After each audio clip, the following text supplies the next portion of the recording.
kritis sosial. Sebuah nyanyian sufi untuk menumbuhkan kepedulian di bulan Ramadan. Pembukaan bulan yang dinanti. Syair sabit telah terbit di ufuk senja, membawa cahaya yang dirindu jiwa. Ramadan datang, wahai kekasih hati, membuka pintu kasih yang tak terperi. Syair sabit menahan rasa lapar dahaga, bukan pula tentang mahkota di dunia, tapi tentang perjalanan menyami rasa, merasakan getir mereka yang terluka. Dari ikat puasa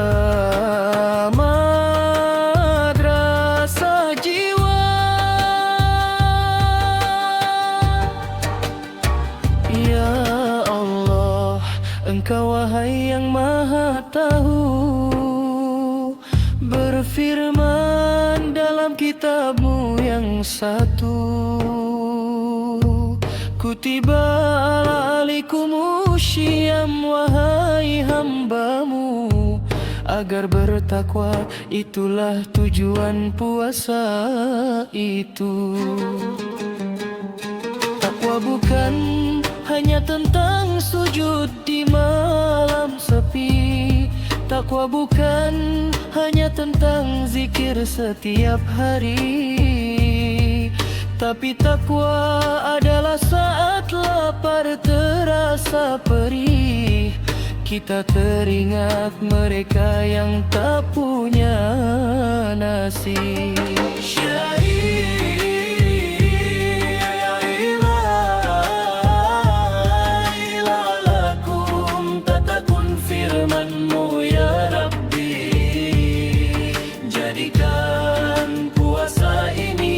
Rasa yang hakiki, mengajarkan kami arti kepekaan sejati, bahwa iman haruslah berbuah peduli, menumbuhkan empati, merasakan yang lain.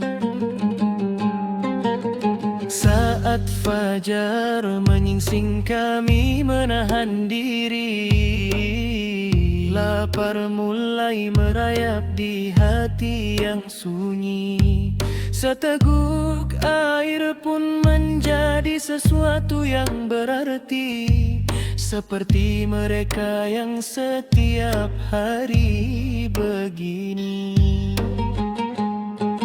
Ya Rab, ajarkan kami melalui rasa lapar ini, bahwa di luar sana ada saudara yang sepi, yang tidur dengan perut kosong tak terisi, yang bangun pagi tanpa tahu apa yang kan diisi.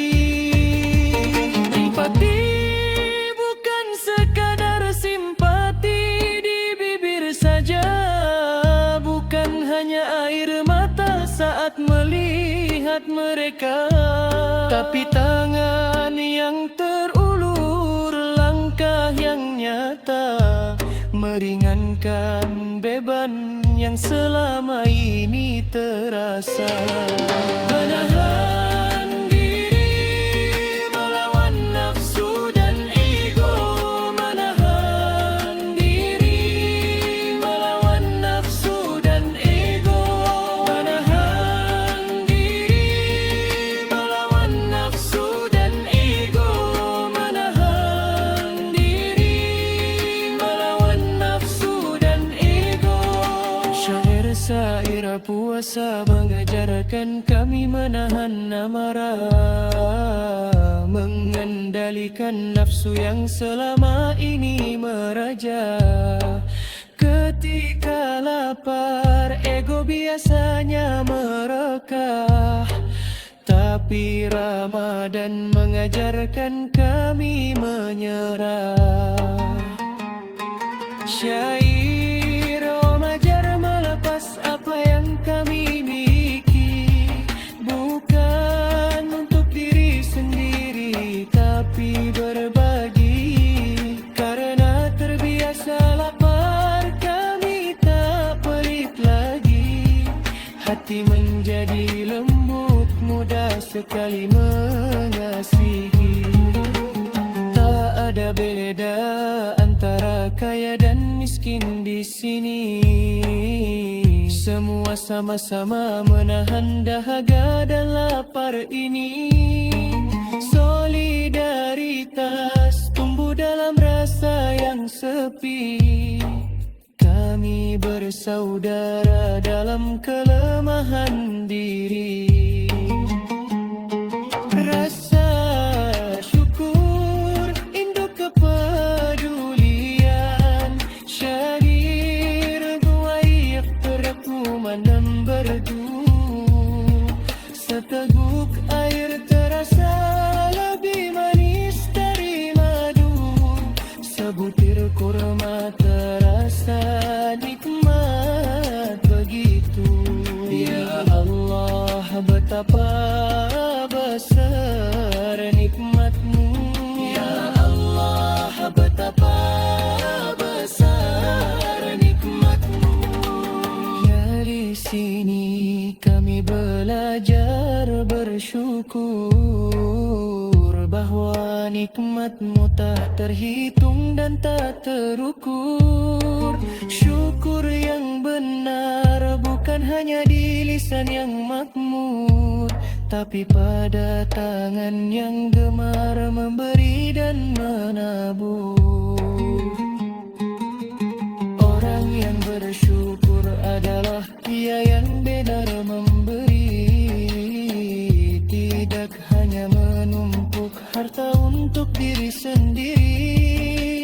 Karena ia tahu semua titipan akan kembali, dan kebahagiaan sejati adalah saat bisa berbagi.